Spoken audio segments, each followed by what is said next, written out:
Bienvenidos todos, mi nombre es César Cesquiara, soy estudiante universitario de la carrera de Psicología de la Universidad Tecnológica del Perú y esto es Camino Contextual, un podcast que busca a través de la divulgación generar mayor interés en la psicología clínica. De la mano de otros profesionales hablaremos desde el único enfoque válido y confiable que existe en esta profesión, es decir, desde un enfoque basado en la evidencia científica. El día de hoy me encuentro trayendo el episodio número 20 de esta aventura llamada Camino Contextual, con 20 episodios, donde, bueno, el día de hoy junto a mi invitada estaremos hablando sobre el trastorno obsesivo compulsivo, mejor conocido como TOC. En esta ocasión me es muy grato presentar a Tania Barbieri. Ella es psicóloga licenciada por la Universidad de Piura, acá en Perú. Asimismo, es directora de la Asociación Latinoamericana de Trastorno Obsesivo Compulsivo, ALTO, y fundadora de Sí Soy, Centro Psicológico. Cuenta con formación en terapias conductuales contextuales por Intercontext, en terapia de aceptación y compromiso por Contextual Roots, y asimismo ha realizado entrenamientos intensivos en trastorno obsesivo compulsivo e ITOC en Chile y en Perú por ALTOC. También cuenta con entrenamiento en terapia integral comportamental de pareja, o mejor conocida como la IDCT, en el Centro de Estudios de Familia y del Individuo, CEFI, en Brasil, con los creadores del modelo, Andrew Christensen y Brian Doss, así como cursos Interact para parejas por Praxis con el mismo creador del modelo, Lula Sprugato, y el Clinical RFT para lenguaje en intervención con Matthew Vilato. Ella también cuenta con 7 años de experiencia como psicoterapeuta conductual contextual individual y de parejas. Dicho esto, bienvenida a este camino, Tania. ¿Cómo te encuentras? Muchas gracias, muy emocionada por estar aquí. Genial, yo también de mi parte, pues emocionado, pues porque así nomás no hablamos de este tema, al menos no he tocado este tema, no conozco mucho del tema, así que va a ser toda una aventura, pues junto a ti por todo lo que ya conoces. Así que empecemos el camino del día preguntándote cómo fue el camino de Tania hacia la psicología. Ok, yo quería estudiar arquitectura, súper random, hasta que cuando ya iba a acabar el cole, empecé a ir a como unos talleres de psicología, y dije, wow, esto me gusta muchísimo más, me parece interesante, me gustaba, o sea, me gustaba la idea de entender como el comportamiento, o sea, por qué las personas se comportan de diversas formas, ¿no? Y me metí y la verdad que me gustó muchísimo. Y claro, igual en muchas de las universidades hay mucha pseudoterapia, ¿no? Cosas que luego me fui dando cuenta que no me iban a ayudar tanto. Y ya saliendo de la universidad es que empiezo a explorar otras formas de terapia más basadas en evidencia.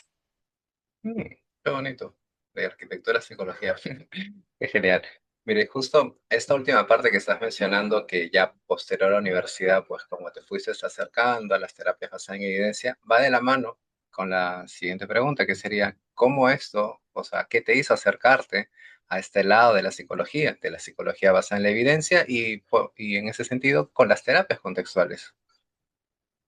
Bueno, yo fui notando desde mi internado que, porque no nos daban como muy claro, o sea, el camino, ¿no? De qué hacer cuando estás atendiendo a alguien, porque había muchos enfoques y los supervisores, pues, te decían, te enseñaban desde un enfoque, el otro desde otro enfoque, y yo me sentía un poco perdida como, ¿qué es lo que realmente funciona, ¿no? Me metí a estudiar sistémica, que igual siento que me ayudó algo, pero no lo suficiente porque mientras iba atendiendo a mis consultantes veía que no, igual no mejoraban o no había muchos cambios. Y me llamó mucho la atención, bueno, la TCC siempre me llamó la atención, pero también cuando intentaba ponerme más así y debatir, o sea, reestructurar, ¿no? Notaba que igual los consultantes como que se cerraban más, se alejaban más, como que no se sentían comprendidos. Entonces conocí la terapia de aceptación y compromiso porque también yo llevé un proceso ACT que me ayudó muchísimo. Dije, wow, eso es lo mismo que yo quiero hacer, ¿no? O sea, lo mucho que me cambió a mí la vida, quiero también poder hacerlo con otros. Y así es como empecé a estudiar, me metí a cursos primero de terapias contextuales, luego de ACT, luego más de RFT, ¿no? Para entender más como la teoría. Entonces, siento que es lo que más me ha ayudado a ayudar a mis consultantes a realmente salir de ese patrón que no les ayuda, ¿no? No, y qué bonito que, o sea, has podido tener, digamos, la oportunidad de pasar por varios enfoques de cierto modo, ir viendo tal vez cuál es el que más el objetivo que querías, que era el de ayudar a los consultantes, pueda servirte, ¿no? Y asimismo, el tema de tener un propio proceso eh, ayuda mucho, ¿no? Porque como tú dices, ¿no? Wow, si esto me ha ayudado, esto es lo que quiero hacer para ayudar a otros, ¿no? Entonces, qué bonito, qué bonita manera de haber llegado a este grupo de terapias y la forma en cómo esto te ha servido para llegar a otros, ¿no? Para poderlos ayudar. Qué bonito, de verdad. Me agrada esta forma en que hayas llegado tú a las terapias contextuales. Pero bueno, aquí ya vamos a adentrarnos al tema en mención, al tema del trastorno obsesivo compulsivo. Así que una primera pregunta que por ahí estaba eh, pensando, pues era que en la universidad pues nos enseñan desde un modelo un poco más clásico, cuando tenemos cursos de psicopatología, de diagnóstico diferencial, ¿no? Que es el trastorno obsesivo compulsivo. Y ahora que tenemos también un enfoque como el de las terapias contextuales, ¿cómo podríamos definir el trastorno obsesivo compulsivo desde una visión clásica y de qué manera una visión contextual ayuda a redefinir ese concepto? Ujú. Creo que desde una visión clásica se ve el TOC más como una enfermedad, ¿no? Como este modelo biomédico de los psiquiatras de, tú tienes TOC, tienes este trastorno, te tenemos que medicar para que mejores, ¿no? Para que te cures. Y creo que el problema con eso, y sí lo he notado en los consultantes, es que ya sienten que eso es algo que tienen dentro y que tienen que vivir con eso para siempre, ¿no? Y que no se puede cambiar. Cuando en realidad no hay algo específico adentro que sea como que, ok, esto es tu TOC. Sí se puede encontrar ciertos temas genéticos, ¿no? Que hacen que la predisposición a desarrollar TOC sí sea más posible, ¿no? Pero el TOC, más desde una mirada contextual, tiene que ver más no con algo que tenemos, sino con algo que hacemos, ¿no? De alguna forma hemos aprendido de que los pensamientos son peligrosos y entonces tengo que hacer algo, ¿no?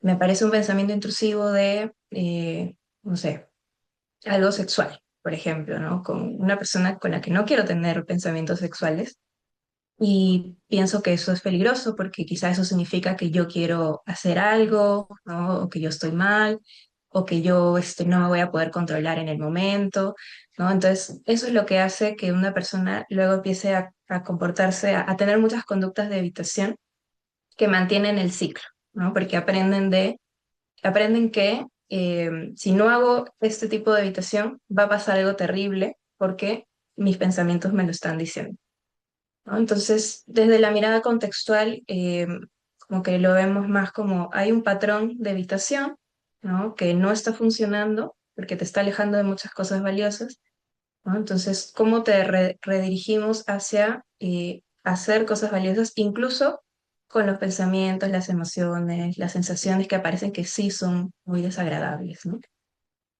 Mm. Claro, o sea, el hecho de tal vez bajar a este espacio que sería el contexto en el que la persona se desenvuelve, se desarrolla, pues ayuda a entender por qué es que tal vez tenga esas conductas que finalmente son, ¿no? Entre compulsiones, obsesiones, pensamientos que se repiten, ¿no? Entonces, sí, ayuda a verlo más que tal vez como esa visión clásica que en ocasiones bueno, comenzamos aprendiendo, creo, porque es parte de la carrera que en ocasiones nos vamos a topar, por ahí quizás algún docente que pueda dar una mirada distinta que sirve, pero mayormente salimos así. Así que bueno, sí, coincido Sí, con eso. y recuerdo como uno de mis primeros consultantes cuando yo aún no conocía las terapias contextuales y tenía TOC y me daba mucha pena porque él estuvo desde chiquito, ella era un señor mayor, ¿no? Desde chiquito le diagnosticaron TOC y los psiquiatras lo único que le decían es, eso no se cura, eso es para siempre, tú ya tienes TOC y por eso eres así, ¿no? Siempre vas a tener que venir conmigo, le decía un psiquiatra con el que estuvo 20 años Wow. haciendo psicoterapia, ¿no? Donde en realidad lo que desarrolló fue una dependencia muy fuerte, ¿no? Entonces, esas cosas a mí me dan mucha pena porque hay mucha desinformación, ¿no? Y si realmente pudieran escuchar las personas que tienen TOC, que es algo que se puede cambiar, que tiene, es difícil, sí, pero que tiene que ver más con comportamientos que han aprendido y que pueden aprender otros, creo que sería mucho más esperanzador para ellos. Sí, definitivamente creo que esa parte de poder tener una mirada distinta de la que muchos consultantes a veces llegan a nosotros, y no necesariamente de médicos, sino también incluso de otros colegas, otros profesionales. No vamos acá a satanizar a los médicos, a los psiquiatras en especial. Sí, un poquito por ahí que tienen algo de responsabilidad, pero puede pasar, ¿no? Que llegan con desesperanzados, pero bueno, la idea es de que podamos ser esa agente de cambio en ellos también, ¿no? De poder ofrecerles una mirada distinta, que es lo que más o menos Ujú. estábamos un poco aquí planteando. Pero bueno, eh, un poco también para continuar entendiendo el TOC, ¿cuáles podrían, en tu experiencia, decir que son esas causas en que una persona termina desarrollando un problema como el TOC? Ujú. Bueno, indiscutiblemente sí hay un factor genético. Es más probable que si tienes familiares con TOC, tú también lo desarrolles. Ujú. Pero también hay factores ambientales, ¿no? Si hemos tenido una historia de aprendizaje donde la ansiedad es algo malo, ¿no? Tenemos que evitarla, donde los pensamientos tienen mucho poder, ¿no? No pienses eso porque puede pasar, ¿no? Y donde nos enseñan a eso, a evitar nuestros eventos privados, a evitar nuestros pensamientos, nuestras sensaciones, ¿no? Es más probable que desarrollemos un TOC, ¿no? Porque la mayoría de personas tenemos pensamientos intrusivos, ¿no? Cosas que aparecen en nuestra mente que pues no van con lo que nosotros realmente pensamos o queremos o valoramos. Por ejemplo, yo a veces salgo a la calle, cuando estoy cruzando la pista, me aparece el pensamiento, atropéllame, ¿no? Pero yo no le hago mucho caso, digo, ah, un pensamiento, ¿no? Si yo hubiera aprendido en mi historia de que pensar algo así significa que yo realmente quiero morir y quiero que me atropellen, probablemente yo estaría muy ansiosa cada vez que aparezca eso, ¿no? Entonces, así es como se va desarrollando el TOC. Y luego, una vez que aprendes que todo esto es muy peligroso y empiezas a evitarlo, vas aprendiendo que al evitarlo, ¿no? Al hacer estas compulsiones, estas conductas de evitación, me estoy protegiendo de. Y así es como se va reforzando a través del tiempo. Entiendo. Mira, y justo esto que mencionas de los pensamientos intrusivos va hila muy bien con la siguiente pregunta que por acá tenía, que va un poco también con lo que a veces encontramos en la universidad, ¿no? Que es cuando patologizan mucho el tema de pensamientos intrusivos. Y en ese sentido te preguntaría, ¿no? ¿Es realmente la presencia de los pensamientos intrusivos el problema o sería la relación que uno puede tener con ellos? Mm. Sí, totalmente es la relación, ¿no? Si aprendimos que son peligrosos, que hay que evitarlos, que significan algo, ¿no? Eh, Vamos a empezar a hacer muchas cosas para no sentirlos, pero van a seguir ahí, ¿no? Porque como son pensamientos intrusivos, son cosas que aparecen, que no controlamos, y porque mientras más los evitamos, nuestra mente va aprendiendo que esto es algo muy peligroso y que hay que estar más alerta a ellos, ¿no? Hay que estar más atento a ellos cada vez que aparezcan. Entonces, justamente con esta relación de evitación, vamos generando lo opuesto a lo que queremos, ¿no? Le vamos diciendo a nuestro cuerpo, esto de aquí es muy importante y es muy peligroso y tienes que estar constantemente prestándole atención, ¿no? Entonces, sí, totalmente es la relación que vamos generando, ¿no? Y en terapia se buscaría cambiar esa relación, ¿no? De aprender a estar con ellos, incluso con ellos hacer las cosas que te gustaría hacer, que van en dirección a tus valores. Es algo curioso, ¿no? Porque en un momento mencionaste el poder que pueden tener los pensamientos. Y finalmente quien le da el poder a los pensamientos somos nosotros, pero el poder quitárselos, que también sería un, entre comillas, poder hacerlo, digamos como que cuesta mucho darles ese poder también, o quitarles ese poder, ¿no? entiendo que puede ser por factores que, claro, ha perdurado, se han mantenido distintas acciones y ha hecho que pues esos pensamientos sean tan, pero tan poderosos que pues cuando uno llega a consultas como que, como lo que dijiste, ¿no? Desesperanzados. Ujú. Sí, sí, totalmente, ¿no? Porque es algo que uno va reforzando sin querer, obviamente, ¿no? O sea, es lo que aprendió, ¿no? Aprendiste a reaccionar a estos pensamientos así y vas reforzando de que aparezcan más, que te generen más miedo. Yo siempre pongo el ejemplo de una araña, ¿no? O sea, digamos que a mí me dan fobia a las arañas. Y desde chiquita, cada vez que veía una araña salía corriendo, ¿no? Fui entrenando mi cuerpo para reaccionar con ansiedad ante la araña. Si es que yo, por el contrario, empezara a ver una araña y quedarme ahí, de alguna forma le estoy volviendo a enseñar a mi cuerpo, hey, mira, te puedes quedar ahí, o sea, no es peligroso, ¿no? Si luego yo hago que camine por mi mano, con mayor razón, ¿no? Entonces voy reentrenando mi cuerpo y con el tiempo ya no va a reaccionar así porque se da cuenta de que no, como no estoy escapando, no es peligroso. Me has hecho acordar a mí de niño en algún momento. Vi una serpiente en mi casa, en el jardín, y tendría que 8 años por ahí. Desde ese momento como que le comencé a tener entre fobia, pavor, miedo, no sé Ujú, exactamente cuál, porque tampoco es que me analicé eso, pero sí a las serpientes, ¿no? Y ya conforme fui creciendo, a mi hijo le gustaban en ese momento pues los animalitos y fuimos a un mini zoo donde ujú, te permitían pues interactuar con los animales, tocarlos. ujú, Y uno de ujú, esos animales eran serpientes, culebras, pero culebras, ¿no? Que son un poco más pequeñas, ¿no? Y pues, bueno, me expuse.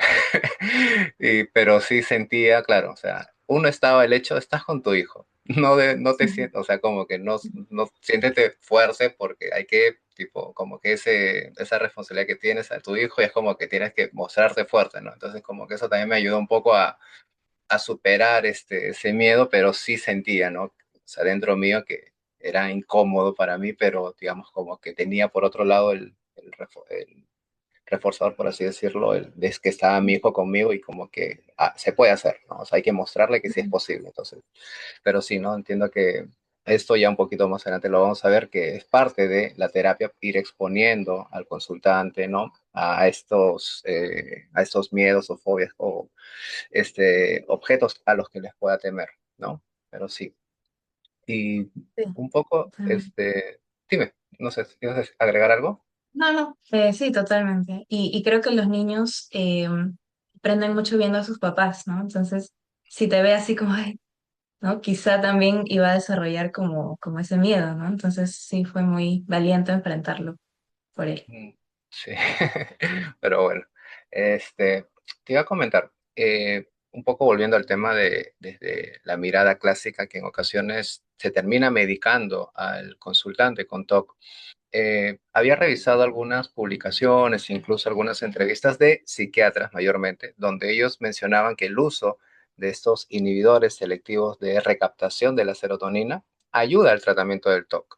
Ahora, si bien no es que tampoco vamos a demonizar el uso de los fármacos, pero ¿qué tanto estos interactúan en el proceso de terapia cuando buscamos enseñarle modos distintos Mm.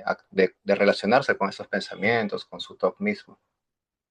Sí, es necesario, muchas veces es necesario la medicación.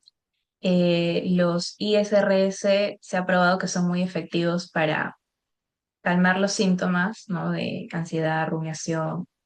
Y a veces sí es necesario, ¿no? Porque a veces nos llega un consultante con un nivel de TOC altísimo que no está para nada dispuesto a exponerse porque es demasiado, ¿no? Tiene sentido empezar medicación, estabilizarlo un poco para ir trabajando. Creo que el problema viene más cuando el psiquiatra no sabe cómo medicar TOC, ¿no? Porque he visto casos donde les mandan ansiolíticos, por ejemplo, ¿no? Ansiolíticos, claro, para la crisis es útil, ¿no? O sea, estás en un momento de crisis, de que te puedes hacer daño, no sé. Ok, bajemos un poco eso, ¿no?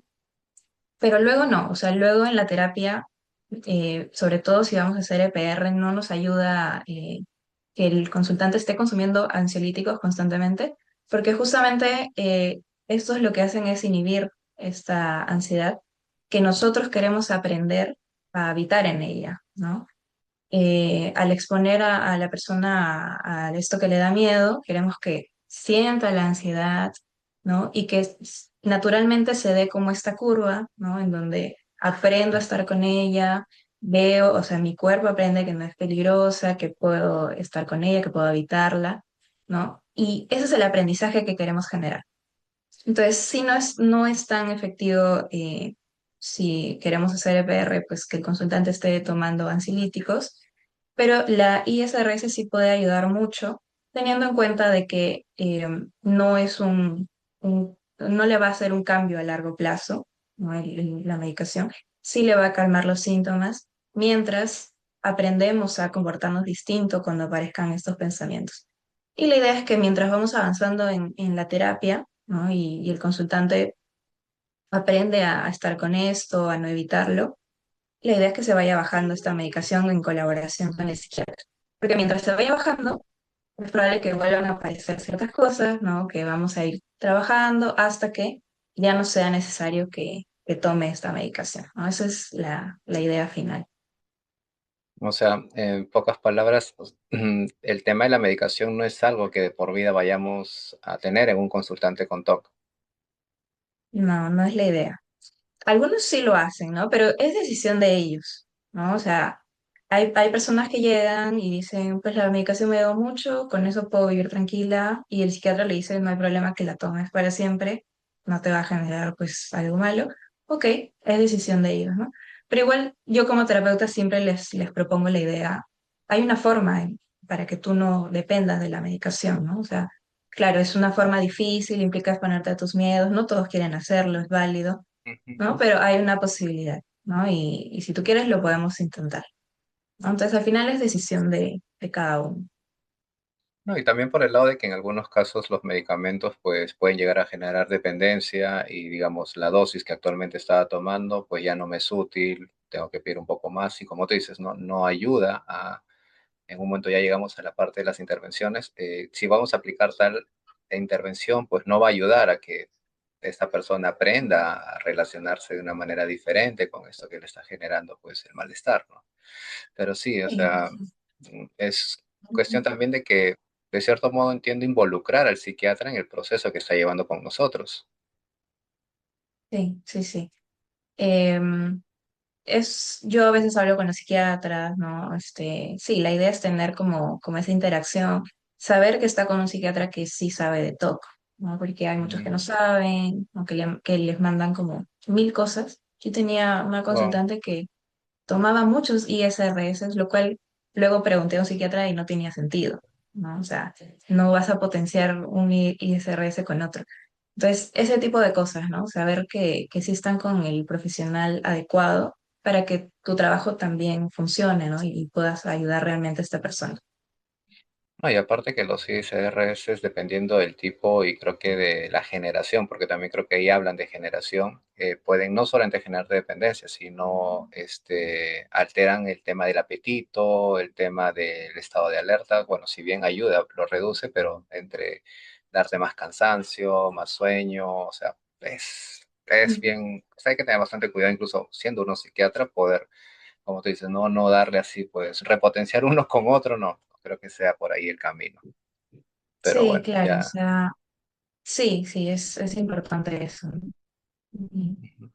Y mira, ahora que estábamos hablando de algunos conceptos que por ahí salieron como rumia y obsesión, y algo que también fue lo que por ahí me invitó a un poco a hablar del tema contigo en redes, pues sería esta pregunta, ¿no? El hecho de estos conceptos como rumia, preocupación y obsesión, que están muy relacionados con el TOC, ¿cómo podríamos, digamos, el espacio va para estudiantes, ¿no?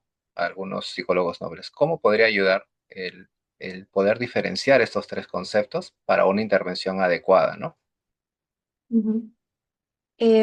Creo que lo más importante ahí, fuera de los nombres, ¿no? Es saber qué es algo que está eligiendo el paciente y qué es algo que le está apareciendo, ¿no? Un pensamiento intrusivo o una obsesión es algo que aparece, ¿no? Probablemente porque se han asociado mil cosas, ¿no? A través del lenguaje, a través del condicionamiento, ¿no? Eh, por ejemplo, yo te digo a ti, a caballo regalado, ¿qué me respondes? No se le miran los dientes.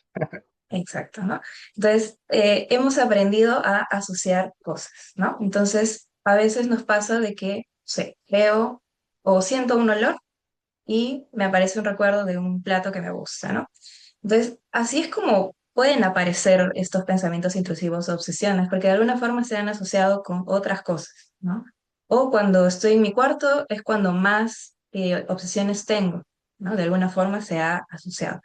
Entonces, los pensamientos intrusivos u obsesiones son cosas que aparecen, ¿no? Que no controlamos. Ahora, ¿qué hacemos con ellas?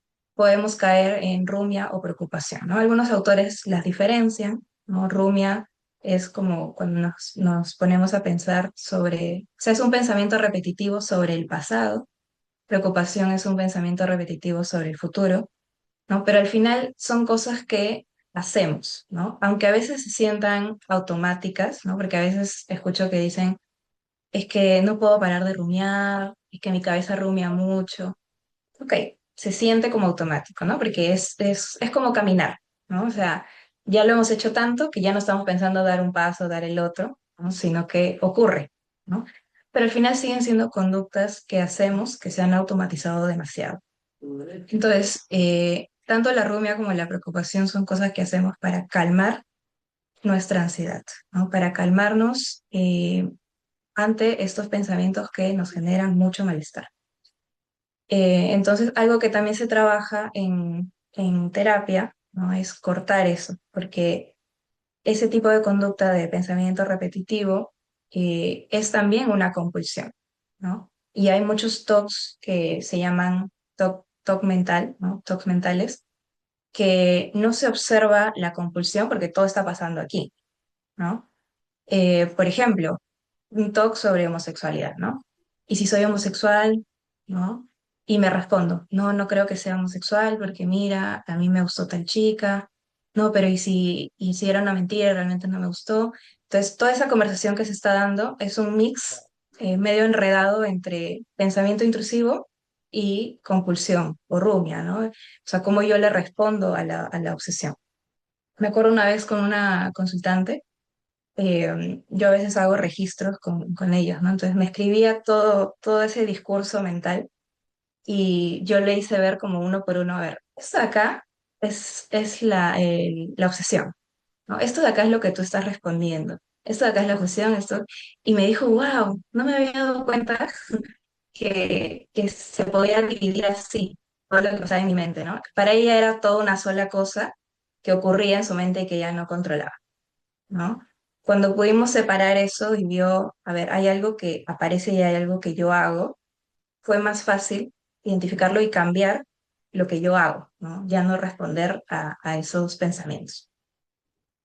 O sea, es como que hubiera un orden, algo así, como que va escalando. O sea, digamos que empieza como lo que mencionas, ¿no? El tema de asociar un pensamiento y luego responderlo como que sería la rumia o la preocupación y como que esto ya se va generando, bueno, va desarrollando lo que ya sería el TOC como tal. Es como que hay una escalada para que esto llegue a ser lo que lo conocemos como TOC. Algo así, ¿entiendo? Sí, sí, cuando son, la compulsión es más mental, Ujú. se suele dar así, ¿no? Que se vive como una cosa toda mezclada, junta, que no se entiende, pero en el fondo hay un poco de ambas cosas. O sea, lo que me dice el TOC es lo que yo le respondo. Y a veces ni siquiera le respondemos con frases, sino con imágenes, ¿no? Eh, no sé, por ejemplo, y si, y si, y si hice algo, o sea, y si hice algo malo y no lo estoy recordando ahorita, entonces lo que haces es tratar de recordar qué hiciste ayer, ¿no? También es una compulsión, aunque tú no le estás respondiendo al TOC directamente, estás tratando de imaginar para calmar. Entonces se puede hacer de muchas formas, con imágenes, con recuerdos, con pensamientos que tú respondes, o también con pulsiones físicas, ¿no? Que son las más notorias, las que más vemos. Buscar, lo que hacen ahora mucho es hablar con ChatGPT, ¿no? Preguntarle, oye, ¿y si pienso esto, qué significa? ¿No? Cosas así, ¿no? Esas son más notorias, ¿no? Pero a veces no, los consultantes no se dan cuenta de todo lo que hacen aquí y a veces lo hacen incluso cuando nos estamos exponiendo y eso lo que va a hacer es que la exposición no funcione tan bien, ¿no? Porque si yo, por ejemplo, me quiero exponer a ver una película de terror que me da mucho miedo, si cada vez que aparece la escena que me da miedo yo me tapo los ojos, ya no voy a generar ese aprendizaje, ¿no? Entonces, cada vez que se exponen y dicen, todo va a estar bien, no, realmente no quieres hacer nada malo, nuevamente, ¿no? Es como taparte los ojos y no se va a generar el aprendizaje que queremos para la exposición. Ahora que te escucho en esto que me dices que en ocasiones pues está este proceso mental en la cabecita de poder respondernos, darle solución a las cosas, pienso, ¿no? O sea, cómo el ser humano siempre va a continuar buscando darle solución a todo. O sea, y si esto implica, no sé, entrar en un proceso de rumia y desarrollar algún trastorno como el obsesivo compulsivo, pues, o sea, va a ser su manera de haber solucionado algo. Sí, sí, es que hemos aprendido eso, ¿no? O sea, si hay un problema, hay que solucionarlo. El tema es que algunos problemas no se solucionan así, ¿no? Si es que vemos los pensamientos y las emociones como problemas, no se van a solucionar como estamos pensando, ¿no? Entonces, claro, la solución de problemas es muy efectiva cuando hay algo externo que podemos hacer, que podemos cambiar, ¿no? Si es un evento privado que no controlo, que está ahí, que aparece, más bien lo que va a generar es mayor sufrimiento el estar tratando de evitarlo. No, y justo algo que te había comentado, creo que antes de empezar la entrevista, ¿no? El día de hoy que tengo una exposición, una compañera me decía, ¿no? ¿Y qué tal si me elige a mí para exponer? Yo no he estudiado todo y está pues dándole, o sea, en ese momento, estábamos hablando por chat con el grupo, todo lo que se estaba imaginando de un evento que no sabemos si va a ocurrir, ¿no? Entonces, y todo lo que puede implicar prepararse para ese evento si ocurriera, pues claro, es lo que te puede llevar a todo ese malestar, a esa solución de problema que por ahí estamos hablando, ¿no? Entonces Ujú. sí, tiene sentido. Sí. Y ahora, Solución de problemas futuros usualmente no funciona. Lo máximo que se puede hacer es prevenir, ¿no? En este caso sería estudiar más la exposición, ¿no? Y listo, o sea, no hay más que puedas hacer, darle vueltas, así te elige, no te elige, no te va a ayudar, no va a ser efectivo. no, y ahora tocando nuevamente esa parte de estudiar más también, otra compañera me decía, ¿no? Ya siento que estoy en una supervisión yo. Decía, estudio, pero no se me queda, porque pienso de que no me va a salir bien. O sea, es como que también, o sea, no creo mucho en este término del autosabotaje, ¿ya? Porque tampoco no es que uno quiera, o sea, sabotear el hecho de perjudicarse a sí mismo. Por eso es que no creo mucho en este término, por más que exista. Pero sí ocurre, ¿no? Que puede uno, o sea, dice, no, estoy tratando de estudiar, leo, pero no se me queda porque pienso que no me va a salir bien. O sea, no, pasa también, ¿no? Sí, esto que dices del autosabotaje me gusta porque yo siempre igual lo hablo con mis consultantes. Cuando me dicen, ay, es que yo me estoy autosaboteando, yo le digo, a ver, ¿tú quieres sabotearte? No, no quiero, ¿no? Entonces, eres tú reaccionando a un contexto, ¿no? A lo que has aprendido, ¿no? Has aprendido a lidiar así con esto. No es que tú quieras sabotearte, ¿no? Es que es lo que aprendiste. Y ahora vamos a intentar aprender algo distinto. Sí, es cierto. Pero bueno, ahora ya llegando un poco a la parte de lo que estabas mencionando de EPR, que por ahí lo vamos a ir hablando. Esto entiendo que es parte de un tipo de intervención que tiene evidencia, ¿no? Ahora, ¿qué vendría a ser el EPR y en todo caso, qué otras intervenciones con evidencia existen para tratar el tema de los trastornos Ujú. obsesivos compulsivos? Ujú. La EPR es la exposición con prevención de respuesta, parte de la TCC, ¿no? Ujú.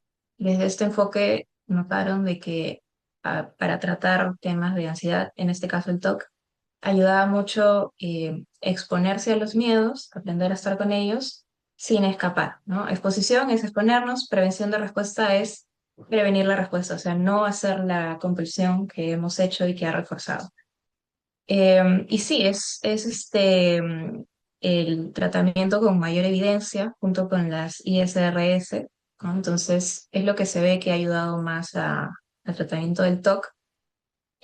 Ahora, en mi experiencia y también lo que ya se está empezando a encontrar es que la terapia de aceptación y compromiso también puede ser muy efectiva, porque parte de una visión muy similar, ¿no? O sea, la perspectiva de ACT es el problema, o sea, el sufrimiento humano se genera por evitar eventos privados y al evitar nos alejamos de nuestros valores, ¿no? Y por eso sufrimos. Entonces, justamente siento que hace buen match con el tema del TOC porque justamente lo que queremos es enfrentar, exponernos, estar con estos eventos privados y claro, le agregaríamos el dirigirme a mis valores, que por cierto es algo que me ha servido mucho en consultantes con TOC, ¿no? Que han llevado otros tratamientos, EPR, TCC, para el TOC, y quizá no les ha ayudado tanto, ¿no? Y cuando yo lo he orientado más por ACT, ¿no? Sin dejar la EPR de lado, porque hago ambas cosas, como que se encuentra un mayor sentido a exponerse, ¿no? Solo la EPR, si es que no incluimos valores, siento yo que es muy vacía. O sea, ¿para qué me estoy exponiendo realmente, no? Para quitarme el malestar, pero eso no es parte de justamente el patrón en el que estaba cayendo. Entonces, cuando lo orientamos a valores, ¿no? Y yo desde la sesión uno les digo, todo lo que vamos a hacer aquí, aunque sea incómodo, se sienta feo, va a estar direccionado a algo valioso para ti. Si no, no tiene sentido, ¿no? O sea, ¿para qué sufrir si no es por algo que es importante? Entonces, creo que ACT le da como ese toque, ¿no? Que hace que uno se motive más, que uno diga, wow, esto es horrible, me siento mal, pero lo hago porque quiero recuperar mi vida. Hay casos de TOC, por ejemplo, de TOC de contaminación, de limpieza, que su vida se ha visto muy, muy perjudicada, o sea, no han podido estudiar, no han podido trabajar, paran en casa, se bañan por 10 horas seguidas, ¿no? Wow. Entonces, sí, entonces ¿cómo vengo yo y le digo, ya, lo que vas a hacer es tocar cosas sucias y ya no te vas a lavar? Si no hay un sentido, ¿no? O sea, el sentido es recuperar tu vida, ¿no? Hacer lo que quieres, poder salir a la calle, poder conectar con tus amigos. Entonces, cuando le encontramos eso, es como mucho más, mo- motiva mucho más a las personas a hacerlo, ¿no? Y eso es lo que más me ha ayudado a mí.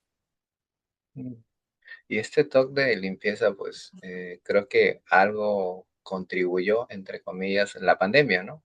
Entiendo de que muchos de los consultantes actuales que presentan TOC, pues tal vez la pandemia mismo ha reforzado toda esta sintomatología. No sé cómo Ujú. has encontrado en tu práctica en los últimos años, ¿no? Post pandemia. Sí, sí me han comentado algunos que en pandemia empeoró. Ujú. Y luego más o menos se mantuvo, en otros como que ya luego bajó, ¿no? Entonces, sí, sí puede haber influido de cierta forma. Ujú. Correcto.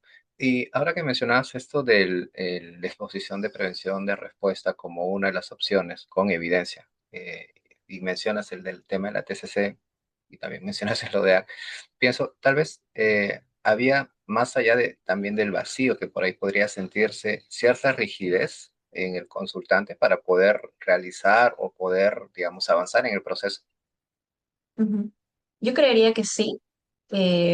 Cuando he visto, ¿no? Que son como muy directivos, tienes que hacer esto. O sea, yo creo que igual se pueden lograr cosas, ¿no? Pero el tema es desde dónde lo estamos logrando. O sea, el consultante se está exponiendo para hacerte caso a ti o para lograr algo en su vida que vale la pena, ¿no? Entonces, creo que lo peligroso, ¿no? No siempre pasa, pero lo peligroso puede ser que entonces el consultante sigue siendo rígido e inflexible, ¿no? Porque hace las cosas porque le están diciendo, ¿no? Y desde ACT lo que queremos enseñar más bien es flexibilidad, ¿no? O sea, tú no vienes acá a hacer lo que yo te digo, tú vienes acá a orientarte más a lo que tú quieres en tu vida, ¿no? Entonces, eso es lo que me gusta a mí, ¿no? Porque creo que si nos quedamos en lo rígido, en haz las cosas porque así son, porque así es el tratamiento, el consultante no aprende luego para otros temas de su vida, por ejemplo, no generaliza esta flexibilidad, ¿no? Sigue siendo rígido, sigue haciendo las cosas porque así es como son, así es como debe ser. O sea, simplemente enseñamos nuevas reglas, que quizás son reglas más efectivas, sí, ¿no? Pero no le enseñamos flexibilidad. Y creo que eso es una parte muy importante para que el consultante luego pueda vivir su vida tranquilo, ¿no? Eligiendo él en dirección a sus valores y no nuevamente buscando cuál es la respuesta correcta, qué es lo que se tiene que hacer. Mira, qué chévere que esto que mencionas, el hecho de poder, o sea, entiendo eso como que hacerlo partícipe de su proceso, no solamente como tú dices, no hacer lo que yo le digo que haga y verlo como un paciente, que en ocasiones a veces hago esta eh, diferenciación entre utilizar el término paciente y consultante, ¿no? Al menos el del paciente te lleva a lo que es pasividad, ¿no? En cambio, el consultante es como, puedes devolverle tú esa autonomía, puedes devolverle ese, entre comillas, poder o control, que en ocasiones también puede sonar un poco fuerte la palabra control, pero le estás devolviendo esa independencia, ¿no? Y esa actividad dentro del proceso, ¿no? Entonces, el poder trabajar tal vez con enfoques como ACT permiten esto, porque la flexibilidad le permite sentirse que está participando, que está siendo parte de este cambio, de este proceso que está teniendo. Y qué genial que lo puedas de esta manera pues mencionar, ¿no? Porque sí, considero de que creo que es el camino por donde el consultante, distintamente del problema que presente, pues le va a servir, ¿no? Sí. Y luego cuando somos así muy directivos y decimos la exposición es el camino, a veces hay consultantes que ya salen de terapia y, ay, me siento mal, tengo que exponerme, ¿no? Entonces ya es como la respuesta evitativa ante el malestar, ¿no? Que tampoco le va a ser efectivo a largo plazo. Entonces, me gusta más llevarlo por ahí, o sea, hagamos esto por tus valores, ¿no? Porque esto es lo que quieres en tu vida. Y sí, he notado que, pues, es más efectivo. Y mira, ahora que mencionas la palabra anotado, por ahí va lo siguiente que te iba a preguntar, ¿no? eh, por ejemplo, estos cambios a través de la intervención que has notado en tus consultantes, eh, ¿cómo podríamos explicarlos en el sentido de su mejoría, ¿no? Digamos, en un promedio de tiempo, qué tan efectivos han sido para ellos, cómo ellos mismos han reaccionado ante esos cambios. A ver, ¿me repites la pregunta? Sí, digamos, estos cambios que hemos notado en los consultantes, digamos, cómo ellos los han sentido frente a cómo llegaban, ¿no? A nosotros desde el Mm, comienzo. mm. Sí, o sea, pues muchos me han dicho, wow, no sabía que podía pues, quedarme con esos pensamientos sin hacer nada, no sabía que podía vivir sin sufrir por el TOC, ¿no? O sea, creo que es algo que valoran mucho y agradecen mucho, poder vivir una vida más tranquila, ¿no? Más en paz, incluso cuando aparecen los pensamientos, porque algo que trabajo siempre con ellos es, no es que estos se van a ir necesariamente. Si pasa, bueno, genial, ¿no? Pero van a volver a aparecer probablemente, ¿no? El tema es, ¿qué quieres hacer cuando estos vuelvan a aparecer? Y realmente aprenden a vivir con estos pensamientos de una forma muy distinta, ¿no? A veces te dicen, wow, no puedo creer que apareció esto que me da miedo y aún así logré hacer esto distinto, ¿no? Entonces, sí, es muy bonito escuchar eso. Entiendo de que puede ser como ese reforzador para uno como terapeuta de, oye, sí, lo estoy haciendo bien. Ujú, totalmente. Cada vez que llegan esos mensajes, ¿no? O me dicen eso, es como, wow, está sirviendo lo que hago. Qué bonito. No, Y sí, yo me siempre les alegra. digo, o sea, al final es tu chamba, o sea, es lo que tú has hecho, ¿no? Yo solo te he como ayudado a ver el camino, pero tú eres la que se ha expuesto a todo esto que te da tanta ansiedad, tú eres la que ha llorado, la que ha sufrido, y por eso has llegado aquí, porque has sido muy valiente, ¿no? Entonces, lo llevo hacia ellos porque ellos son los que están haciendo todo el trabajo al final. Es cierto, es muy valiente por parte de ellos. Incluso pienso que en algunos casos, como tú dices, ¿no? Han pasado por otros procesos y poder seguir buscando ayuda, o sea, ya denota el hecho de valentía, ¿no? Indistintamente del, del- de la conducta que genere, que haya desarrollado para llegar a un top, o sea, buscan ayuda, ¿no? Entonces, es muy valiente por parte de ellos, es cierto.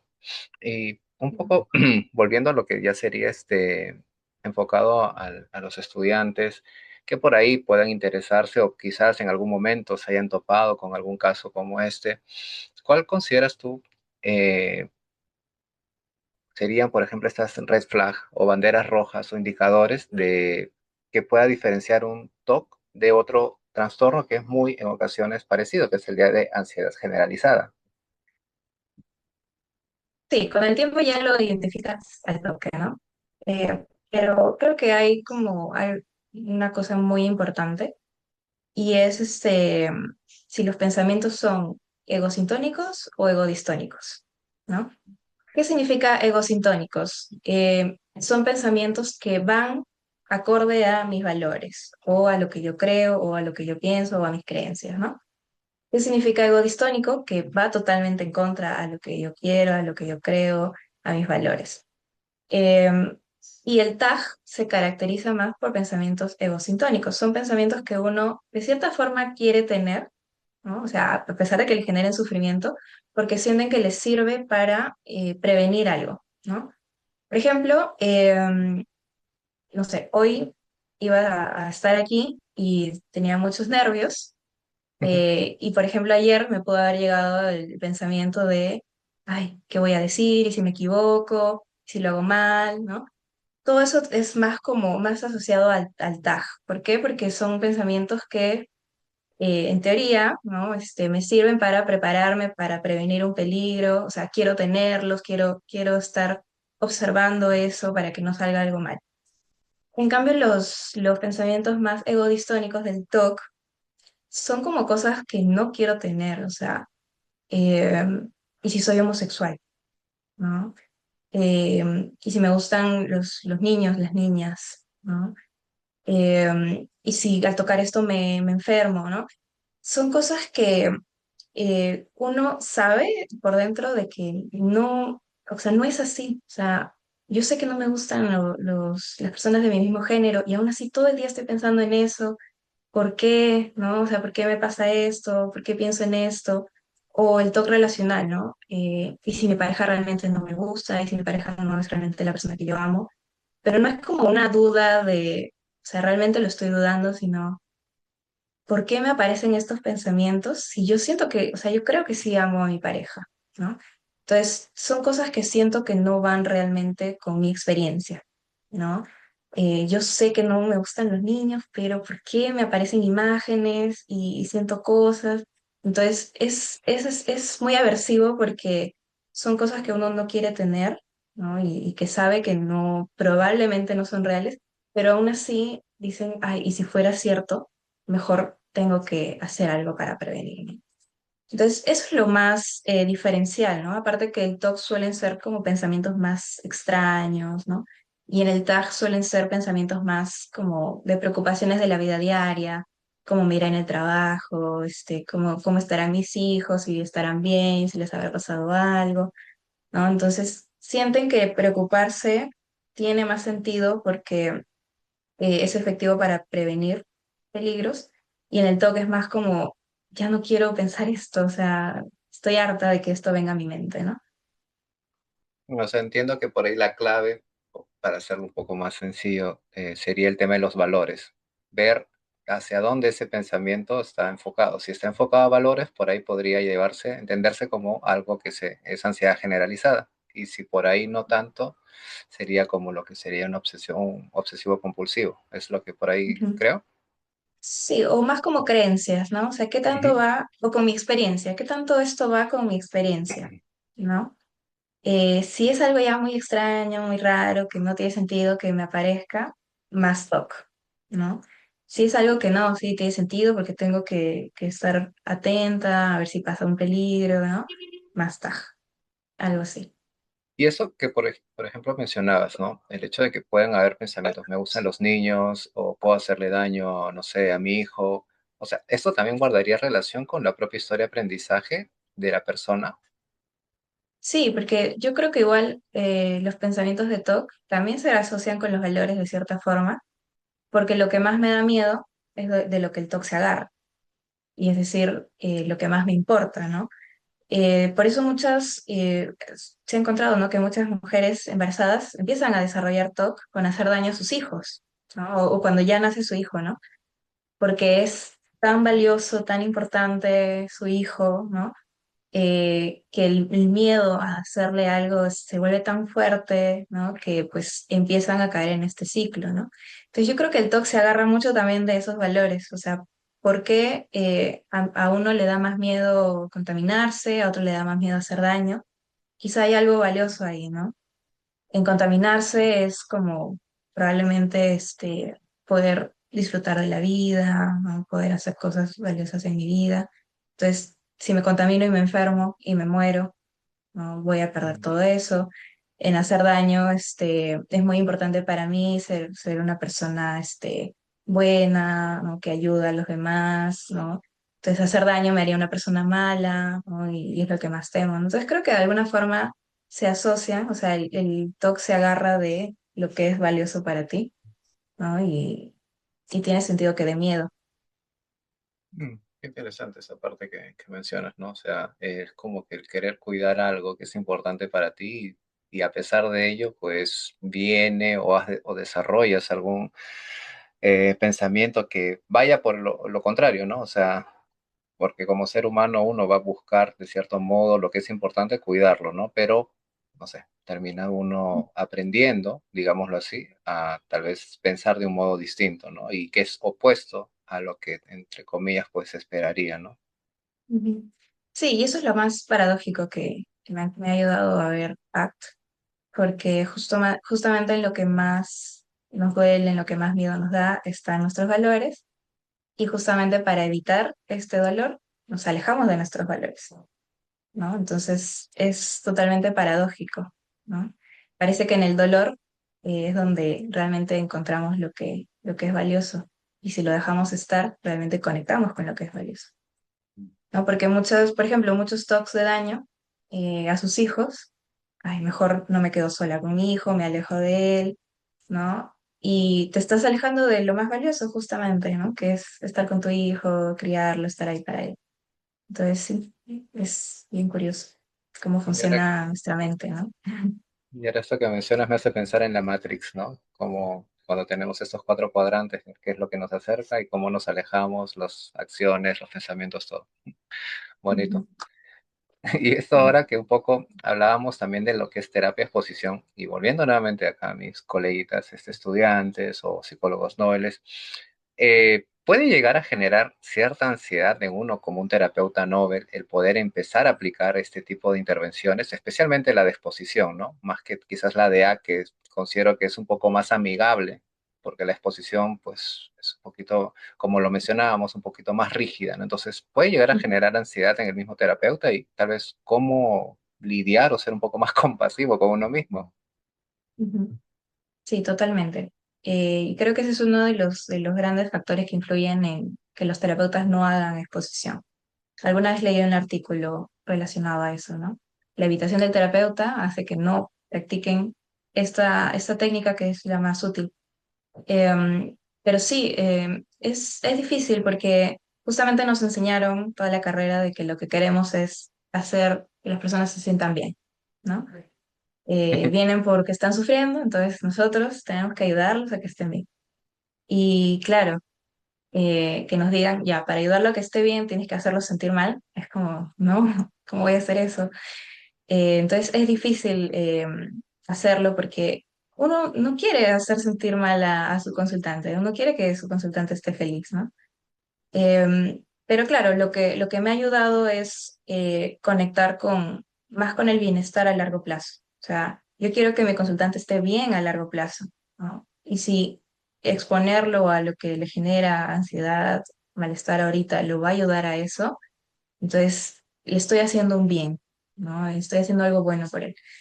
Claro, eso no quita que cuando los veo exponiéndose y llorando, yo sienta como, ay, qué feo, quiero pararlo, quiero hacerlo sentir bien. Se siente, ¿no? Se siente como ese impulso. Eh, pero también toca entonces nosotros enfrentar eso, ¿no? Porque parar la exposición ahí sería más nuestra evitación, ¿no? O sea, no quiero sentirme mal porque lo estoy haciendo sentir mal. y a largo plazo le hago más daño al parar la habitación, ¿no? Entonces, es enfrentarnos a eso también. Eh, y, y al final te lo agradecen, ¿no? O sea, siempre te lo agradecen y te dicen, wow, y tú también como que les refuerzas, le dices, wow, qué valiente has sido al hacer esto, o sea, te vi sufriendo y me imaginé yo en una situación así y dije, qué feo, ¿no? Y qué valiente por hacerlo a pesar de ello, ¿no? Entonces, creo que es bonito igual enfrentarnos y ayudarlos a enfrentar, o sea, en el momento se siente feo, pero a largo plazo da mucha satisfacción. No, y me imagino que posterior a esa práctica, o al menos a esa sesión, viene la vocecita de uno, wow, pude hacerlo. O sea, el terapeuta, ¿no? Pudimos hacer esa sesión, resultó, bueno, al menos lo logré, ¿no? Me expuse, por así decirlo, ¿no? Porque el terapeuta también en este caso, más cuando uno inicia, pues tiene que exponerse, ¿no? De otra manera no lo va a lograr. Y eso a veces lo que en ocasiones pues cuesta, ¿no? Cuando uno empieza. Y a veces, no solo en TOC, sino en general con los consultantes, evitamos hablar de lo que les duele, ¿no? Y justamente ahí está lo más importante, ¿no? Entonces, yo sí me he expuesto muchísimo también conmigo misma, o sea, hablar de lo que a mí me duele, y eso también me ha ayudado a saber que no es peligroso y poder hacerlo con ellos, ¿no?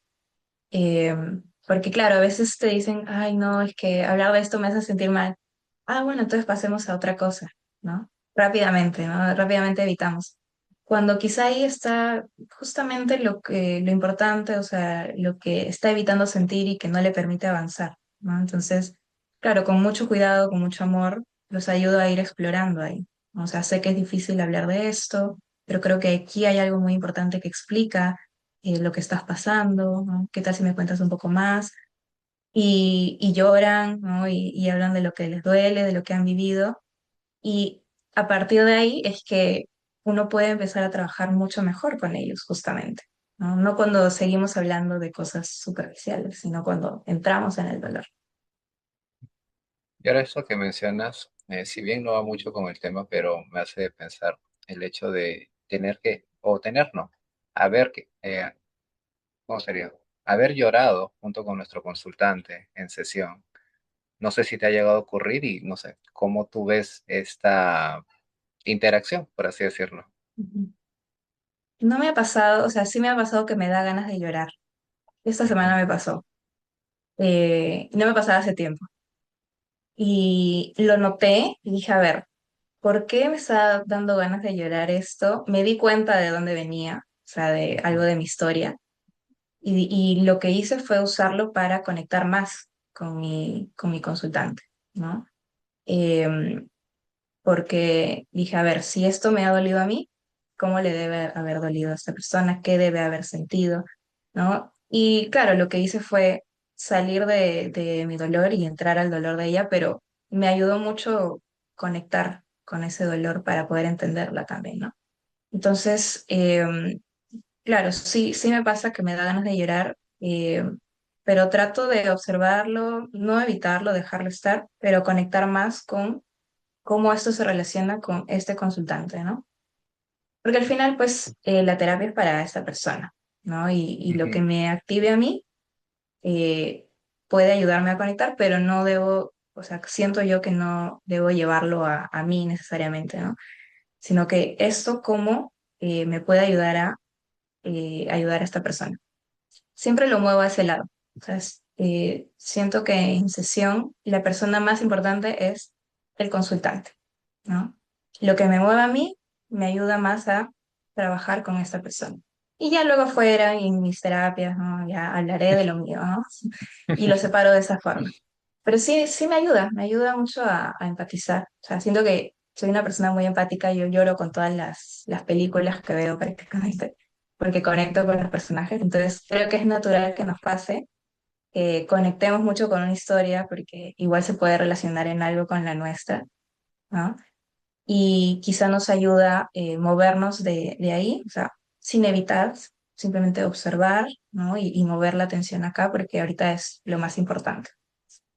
No, y esta parte que mencionas de lo de notar, O sea, creo que es parte propia de la experiencia, ¿no? Entonces, claro, quizás al comienzo nos vaya a costar porque vamos a estar más pendientes de la otra persona y por ahí que quizás, no sé, hasta lloremos y no nos demos cuenta y luego poco a poco vamos a ir notando en qué momento o frente a qué situaciones es que aparece esa tal vez, no sé, intención de llanto o esa tal vez empatía que nos hace sentir ser parte del dolor o de la historia de esa persona, ¿no?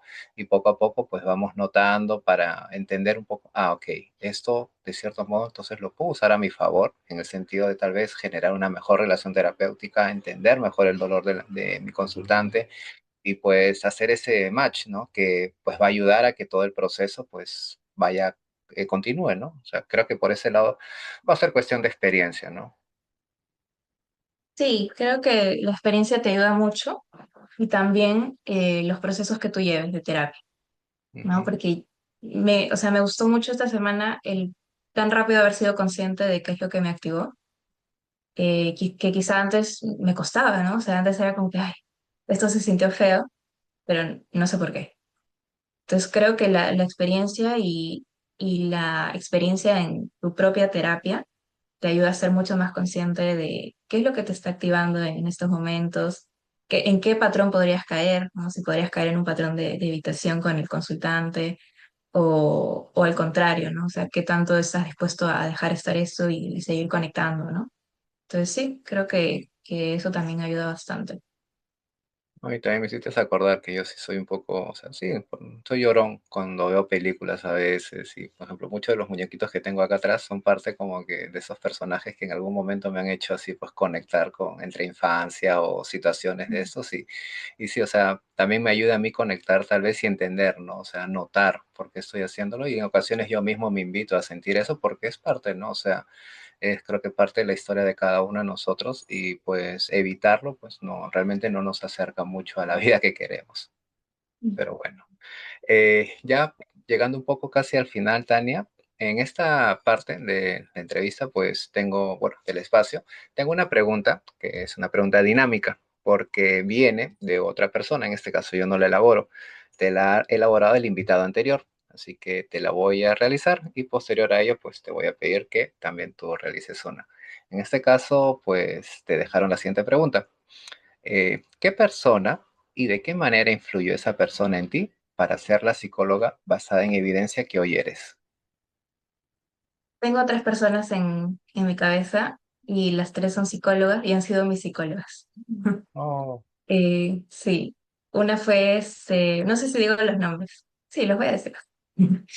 Una fue Francesca Arroyo, que fue mi primera terapeuta ACT, que me cambió la vida, me ayudó muchísimo.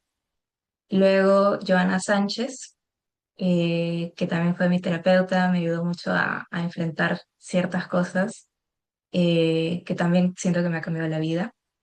Y mi actual terapeuta, que es Sara Ríos, que me ha ayudado mucho con un enfoque compasivo a afrontar las cosas de una forma distinta, a, a manejar mi intensidad emocional.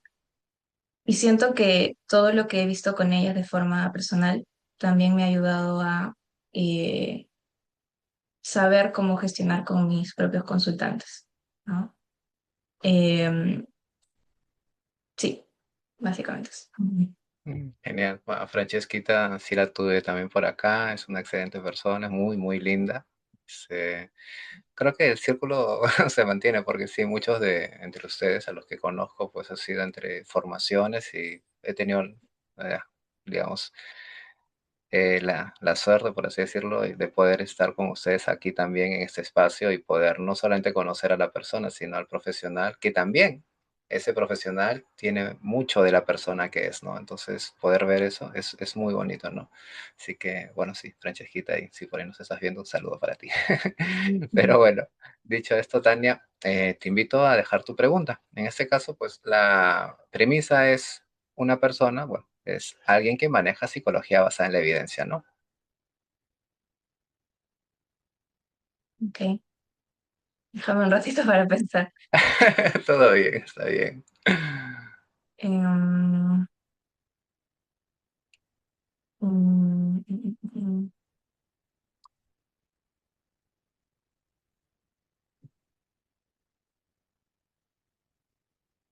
puede ser una de las que ya me hiciste acá, ¿o no? Sobre TOC, bueno, no es sobre TOC Mm, la persona. no, no. Eh, por ejemplo, ¿cómo, cómo gestiona cuando hay algo que le activa en sesión? Ah, mira, qué genial. Ujú. ¿Cómo gestiona algo que en sesión le activa? Mira, creo que Ah, sí, sí me gusta, no la han formulado, porque sí, más o menos tengo así en recuerdo, pues, cómo han ido creciendo esas preguntas, son 20 que han estado en el momento, y sí, no había tenido una así, pero me gusta. Muy, ah, lo que me agrada es de que en ocasiones se ponen un poco íntimos ustedes, porque hacen preguntas que, claro, o sea, sacan esa parte, no la académica, sino la personal. Y por un lado es súper bonito poder verlos responder desde su experiencia propia, ¿no? O sea, no, como digo, no la académica, no la profesional, sino la de vida. Pero genial. Y bueno, ya para finalizar, Tania, si pudieras darle un consejo a aquel estudiante que tal vez va a tener a su primer consultante con caso de TOC y es un poco complejo de por sí el trastorno, el problema como tal. ¿Cuál sería ese consejo que le darías?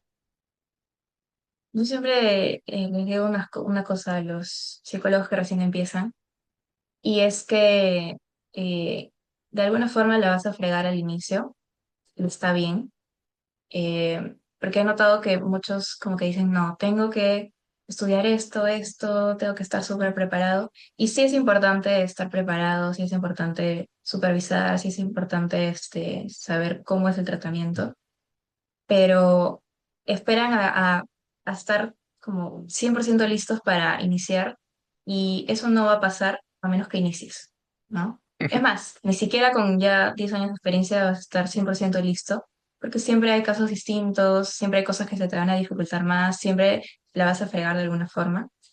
Entonces yo les diría, ok, estudia, ¿no? Y lánzate, ¿no? Porque la experiencia es lo único que te va a dar como más seguridad para poder tratar.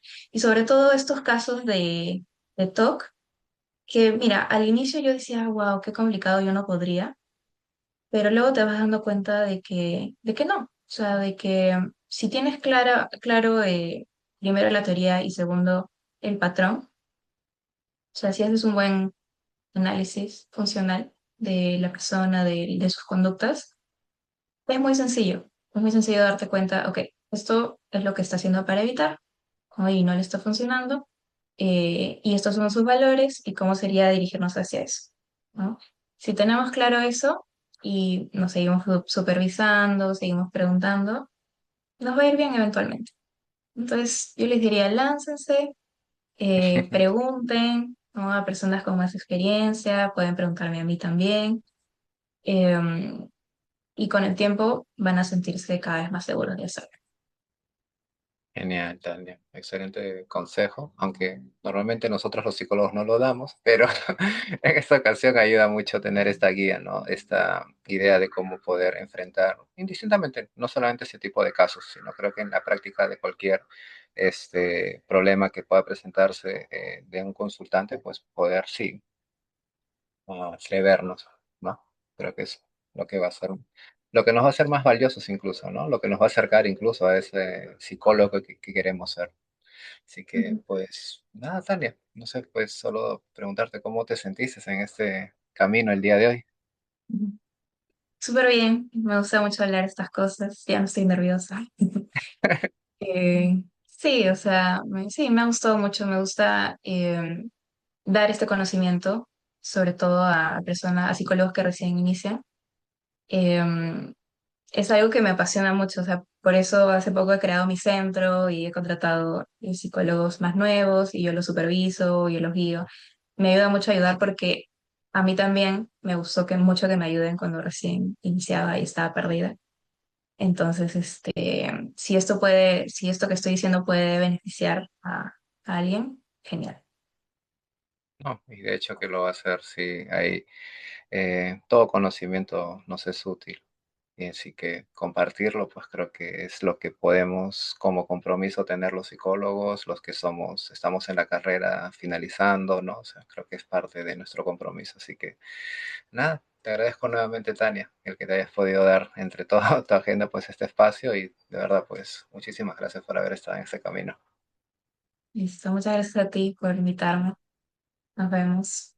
Listo. Nos vemos chicos, así que buenos días, buenas noches, buenas tardes. Nos vemos en el camino.